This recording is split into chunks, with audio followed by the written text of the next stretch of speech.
우리 성경 말씀은 오늘 룻기 1장 15절로 18절 말씀입니다. 룻기 1장 15절로 18절 말씀입니다. 룻기 1장 구약성경 403쪽에 있습니다. 룻기 1장 15절로 18절 말씀 한 절씩 번갈아 읽겠습니다. 나오미가 또 이르되 보라 내 동서는 그의 백성과 그의 신들에게로 돌아가나니 너도 너의 동서를 따라 돌아가라 하니 룻이 이르되 내게 어머니를 떠나며 어머니를 따르지 말고 돌아가라 강권하지 마옵소서. 어머니께서 가시는 곳에 나도 가고 어머니께서 머무시는 곳에 나도 머물겠나이다.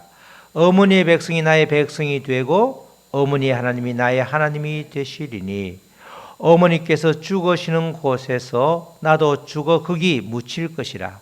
만일 내가 죽는 일 외에 어머니를 떠나면 여호와께서 내게 벌을 내리시고 더 내리시기를 원하나이다 하는지라. 나오미가 룻이 자기와 함께 가기로 굳게 결심함을 보고 그에게 말하기를 그치니라. 아멘. 우리 다 같이 제목을 한번 읽겠습니다. 시작. 생명의 길을 선택하라. 생명의 길, 사망의 길이 아니라 생명의 길을 선택하라. 이런 제목입니다. 룻기가 성경에 보면 어디하고 어디 사이에 있어요? 사사기하고 그 다음에 사무엘상 그 사이에 룻기가 있죠. 그 말은 다른 말로 하면 사사기라는 그 혼란의 시기 그것과 그리고 사무엘 상하에는 다윗의 시대인데 혼란의 시대와 다윗의 시대를 연결하는 그 연결점, 연결고리가 바로 룻기가 되는 거죠. 룻이 다윗의 정조 할머니가 되는 거죠. 그래서 룻기의 위치가 사사기하고 사무엘상 그 사이에 있습니다. 한마디로 사사기는 환란이고 사사기는 전부가 다 영적인 암흑기입니다. 환란, 계속해서 이민족의 침입을 받고 이렇게는 못 살겠습니다. 그러면서 회개하니까 다시 하나님이 용서를 해주고 그리고 다시 이제 사사가 나와서 다시 치리함에 평온하다가 또 평온하니까 다시 옛날 그 버릇대로 돌아가고 그게 무려 12번이나 반복되는 그런 엄청난 혼란기입니다. 혼란기. 환란과 혼란이 이어지는 그 시기가 사사기고 사무엘 상하는 다윗이 나타남으로써 일종의 구원의 소식, 구원이 그러니까 환란과 구원의 그 딱 중간에 어떻게 변화되는지 어떻게 우리의 삶이 변화가 일어나는지 그렇게 어떻게 하는 게 신앙생활을 제대로 하는지 그것을 알려주는 게 룻기가 된다 이렇게 말씀드릴 수 있습니다. 그러니까 방금 말씀드린 대로 룻기의 시대적인 배경은 사사시대인데 영적인 암흑기다 이렇게 말할 수 있죠. 사방팔방을 다 둘러봐도 희망이라는 것은 전혀 보이지 않는 그런 상황이 바로 룻기의 상황이죠. 그 시대적인 배경을 룻기 1장 1절은 이렇게 기록하고 있습니다. 사사들이 치리하던 때에 사사기란 말이죠. 그 땅에 흉년이 드느라 세상에 영적인 암흑기인데도 불구하고 암흑기고 동시에 먹을 것도 없는 그 땅에 흉년이 드니라. 영적으로도 흉년, 육적으로도 흉년이 드는 거죠. 유다 베들레헴에 한 사람이 그의 아내와 두 아들을 데리고 한 사람은 엘리멜렉이라는 사람인데 그 사람이 그의 아내 나오미를 데리고 그리고 기럯과 말론이라고 두 아들을 데리고 모압 지방에 가서 거류하였는데 모압 지방은 이방 땅이죠. 그러니까 먹을 것이 없어서 다 굶어 죽게 생겼으니까 그냥 그 길에 그 자리를 지키는 것이 아니라 지금 모압 지방으로 잘 살려고 간 거죠. 그렇게 갔다는 겁니다. 이렇게 사사시대에 룻기를 이렇게 기록한 것은 이런 상황에도 절망적인 상황에서도 하나님은 지금 베들레헴의 한 가정을 주목하고 있었죠. 지금 그 가정이 지금 한 사람이라고 하는 엘리멜렉의 가정을 주목하고 있었고 세상은 다 끝났다. 정말 소망이 없다. 그렇지만 하나님은 여전히 일하고 계신다. 그걸 보여주는 겁니다.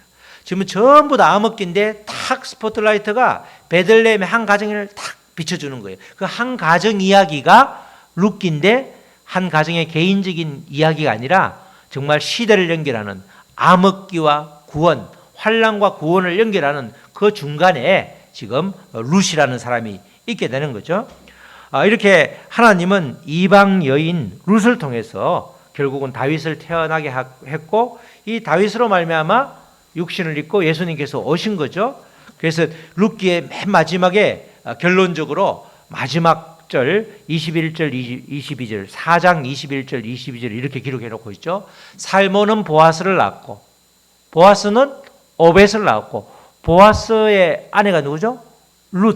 룻이 남편을 잃고 이방 여인이 베들레헴으로 돌아와서 그 보아스를 만났는데 그 사이에 오벳을 낳고 오벳은 이새를 낳고 이새는 다윗을 낳았더라. 이 말을 하려고 이 기록을 하려고 이것을 알려주려고 룻기를 기록하고 있는 것이죠. 바로 룻기 말씀은 이렇게 룻이라는 사람을 통해서 특별히 우리가 인생을 살면서 어떤 선택을 하는 것이 현명한 선택인지 그것을 알려주고 있습니다. 우리가 수많은 선택의 기로에 있죠. 그렇지만 지금 당장은 어떤 길인지 알 수 없지만 하나님이 인도하는 길은 반드시 생명의 길이지만 그렇지 않은 길은 사망의 길이다. 이것이 성경에서 수없이 증거해주고 있습니다. 그래서 우리는 선택할 때 꼭 주님의 그 지혜를 구해야 되는 거죠.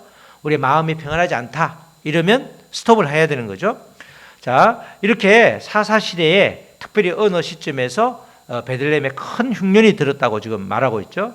모두들 굶어 죽을 형편이니까 이 엘리멜렉과 나오미 부부가 지금 살려고 모압을 갔는데 살려고 간 그 모압 땅에서 나오미는 남편도 잃고 또 두 아들이 모압 여인과 결혼했는데 두 아들도 잃고 아주 전혀 생각과 달리 간 거죠. 모압 제사장에 가서 굶어 죽지 않고 입에 풀칠이라고 하러 갔는데 남자를 싹 다 잃어버리니까 그 집에 과부 셋만 남은 거죠. 그래서 나오미가 보니까 이건 아니다. 일어서서 다시 베들레헴으로 가기로 결단을 하는데 그때 이제 이방 여인들이 특별히 베들레헴 유다에 오면 엄청난 핍박을 당하기도 하기 때문에 두 며느리를 불러놓고 얘들아 내가 이제 이런 결정을 했는데 너희는 친정 가서 새 삶을 살아라. 남편 새로 만나서 잘 살아라. 이렇게 말을 했죠. 그랬더니 이제 그 두 며느리 중에 한 며느리 오르바는 친정으로 돌아갔는데 룻은 아니다. 자기 못 가겠다. 이렇게 말을 하는 겁니다. 그 장면이 이제 그렇게 못 가겠다고 하니까 나오미가 다시 한번 말하죠. 정말 가라. 이게 마지막 기회다. 너가 가라고 할 때 갔으면 좋겠다. 이렇게 아주 강하게 말을 하는 거죠. 1장 15절에 나오미가 또 이르되 보라 내 동서는 그의 백성과 그의 신들에게 돌아가나니. 그러니까 친정으로 갔다는 거죠. 너도 모압 사람인데 굳이 나를 따라서 생고생을 하려고 하냐. 그 다음에 보면 내가 애가 없지 않냐. 나이가 많아서 애를 낳을 수도 없고 애를 낳는다고 하더라도 그 애가 언제 클지 모르니까 그 애를 네 새 남편으로 맞이하기에는 불가능하다. 그러니까 아무 소망이 없으니까 그냥 너도 너의 길을 가라. 이렇게 이제 강하게 이야기하는 겁니다.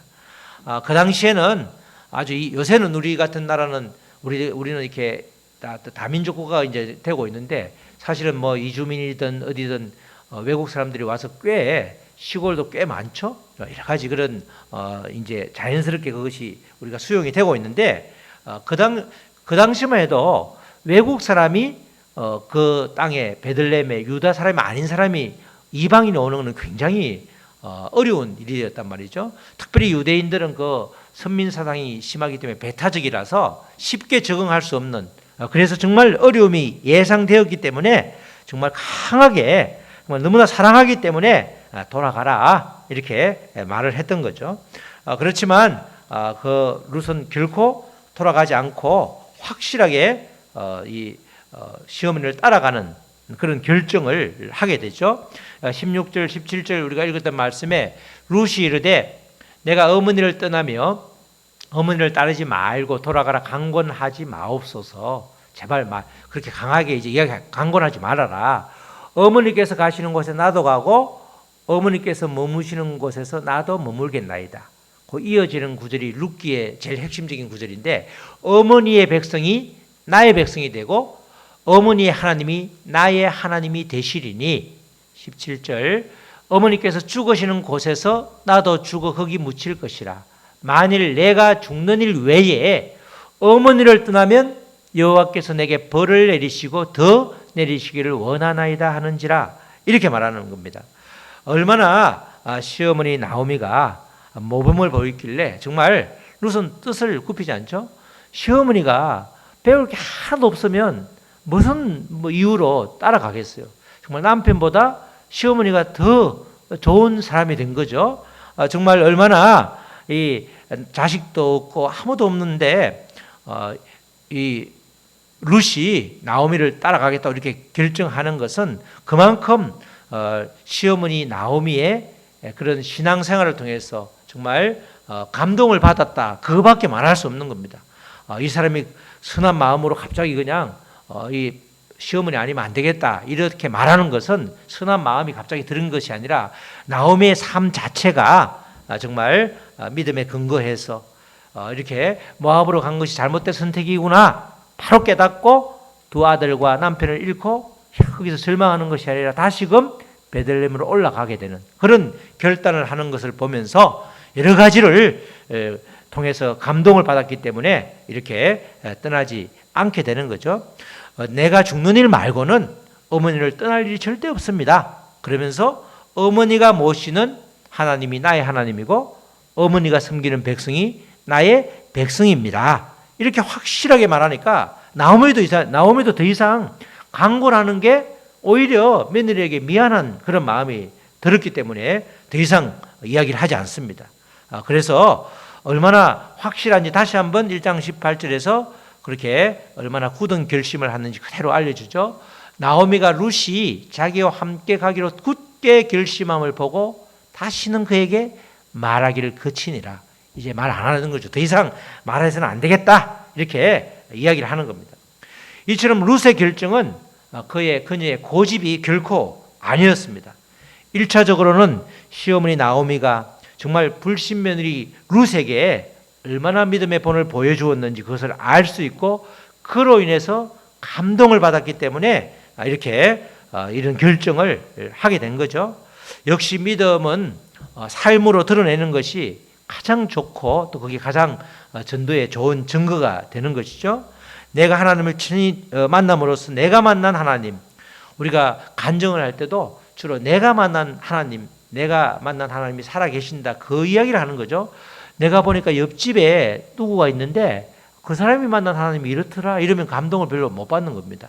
내가 만난 하나님이 어떠하든지 내가 정말 삶의 자리에서 만났는데 하나님이 나는 이렇게 역사하시더라, 하나님은 이렇게 깜짝 놀랄 일을 나에게 베푸셨더라, 이렇게, 아니면 내가 깨닫지 못했는데 기도해 보니까 한 날 한 날 숨쉬고 불편함이 없는 게 이것도 엄청 축복인데 그걸 내가 몰랐더라, 감사가 내 입술에는 얼마나 없었는지 정말 다시금 깨닫게 되었더라. 이 아주 소소한 생활상에서 있었던 그런 이야기들도 눈을 떠서 하나님을 바라보면 하나님이 하셨다, 그걸 우리가 고백할 수 있죠. 그런 하나님, 살아계신 하나님을 증거하면 놀라운 역사가 일어날 수밖에 없다는 거죠. 뿐만 아니라 그가 룻이 결심한 것처럼 보이지만 사실은 하나님께서 그녀에게 마음을 주신 것이죠. 룻이 생명의 길을 선택할 수 있도록 하나님께서 기회를 주셨고 하나님의 마음을 받은 룻이 그렇게 결정을 한 것입니다. 겉으로 보기에는 우리가 하는 모든 결정들이 내가 한 것 같지만 사실은 주님의 인도하심을 받고 결정하는 게 대부분이죠. 특별히 구약 성경에서 생명의 길을 선택한 사람, 사망의 길을 선택한 사람, 그 대표적인 예가 누구죠? 아브라함과 룻이에요. 그죠? 아브라함과 룻이 그런 일이 있었죠. 아브라함과 룻이, 조카 룻이 이제 함께 이렇게 계속해서 지냈는데 가축이 자꾸 이렇게 늘어나다 보니까 그 아브라함의 목자들 그리고 룻의 목자들이 롯의 목자들이 다투는 거예요. 룻은 지금 오늘 주제 룻기 이 다윗의 정조 할머니고 롯은 안 좋은 사람이에요. 안 좋은 사람. 나쁜 사람, 좋은 사람 따지면 롯은 아브라함의 조카인데 둘이서 목소리가 자꾸 겹치다 보니까 싸우는 거예요. 왜냐하면 좋은 풀밭에 빨리 이렇게 인도를 해야지, 내가 차지해야지 우리 목축들이 우리 가축들이 아주 잘 먹고 아주 살이 찔 텐데 자꾸 두 세력 간에 다툼이 있으니까 이제 아브라함이 결정을 하는 거죠. 야, 우리 정말 너무 이렇게 축복을 많이 해주셔서 차고 넘치니까 갈라서 해야 되겠다. 그러니까 선택권을 너한테 먼저 줄게. 산 꼭대기에서 너가 볼 때 네가 택하면 나는 반대쪽을 택할 텐데 너가 한번 택해봐. 그랬더니 이제 그 산 꼭대기에서 보니까 가장 푸른 데가 어디죠? 요단강변이에요. 요단강변에 물이 쭉 흐르기 때문에 고기가 아주 파릇파릇하니까 그 길을 이제 롯이 선택하게 되는데 그게 이제 소알과 나중에 소돔 지역이 되는 거죠. 지금 선택할 때는 정말 삼촌보다 내가 좋은 데를 골랐다. 이제 난 진짜 아주 내가 기르는 가축들이 더 많이 늘어날 거고 정말 부자가 될 거다. 이렇게 마음을 먹고 그렇게 딱 선택을 했죠. 그렇지만 아브라함은 그 반대쪽을 택한 겁니다. 아브라함은 자기가 택한 것이 아니고 성경을 가만히 보면 롯은 자기가 선택했고 아브라함은 하나님이 주신 것을 받은 거예요. 그죠? 하나님이 선택한 것을 이게 순종하면서 받은 거단 말이죠. 창세기 13장 8절에서 12절에 쭉 그런 이야기가 나오죠. 아브라함이로 이름을 바꾸기 전인데 아브라함이 롯에게 이르되 우리는 한 친족이야. 나나 너나 내 목자나 너 목자나 서로 다투게 하지 말자. 네 앞에 온 땅이 있지 아니하냐. 나를 떠나가라. 너가 좌하면 나는 우하고 너가 우하면 나는 좌하리라. 좌한다 그러면 선택하는 거죠. 그가 선택하면 남은 거는 내가 선택할 게 없이 자동으로 내게 되는 거예요. 그게 하나님이 주시는 거죠. 아브라함이 이에 롯이 눈을 들어 요단 지역을 바라본 적 소알까지 온 땅에 물이 넉넉하니 여호와께서 소돔과 고모라를 멸하시기 전이었으므로 여호와의 동산 같고 애굽 땅과 같았더라. 애굽도 아주 비옥한 땅이죠. 정말 가면 농사도 잘 되고 목초지도 좋으니까 아주 부자가 될 것 같더라. 그러므로 롯이 요단 온 지역을 택하고 동으로 옮기니 그들이 서로 떠난지라. 사실은 삼촌이 그렇게 말하면 지금까지 저를 거두어주고 이렇게 데리고 다니면서 부자가 되게 했으니까 삼촌이 먼저 선택하세요. 이렇게 말하지 않고 어떡하지? 삼촌이 먼저 택하라고 하면 어떡하지? 이러는데 너가 택해 그러니까 바로 택하죠. 바로 머물거리지 않고 딱 보니까 저쪽 이렇게 말하는 거죠. 아브라함은 가나안 땅에 거주하였고 그렇게 광야에다가 돌뿌리밖에 없고 이런 아주 안 좋은 그런 데 거주하였고 롯은 그 지역의 도시들의 머무므로 그 장막을 옮겨 소돔까지 이르렀더라. 이렇게 기록을 하고 있습니다. 정말 처음에는 롯이 선택한 땅과 하나님이 아브라함에게 주신 땅을 비교해 보면 롯이 선택한 땅이 훨씬 누가 봐도 좋았을 것입니다. 그러나 시간이 지남에 따라 정반대의 결과가 나왔죠.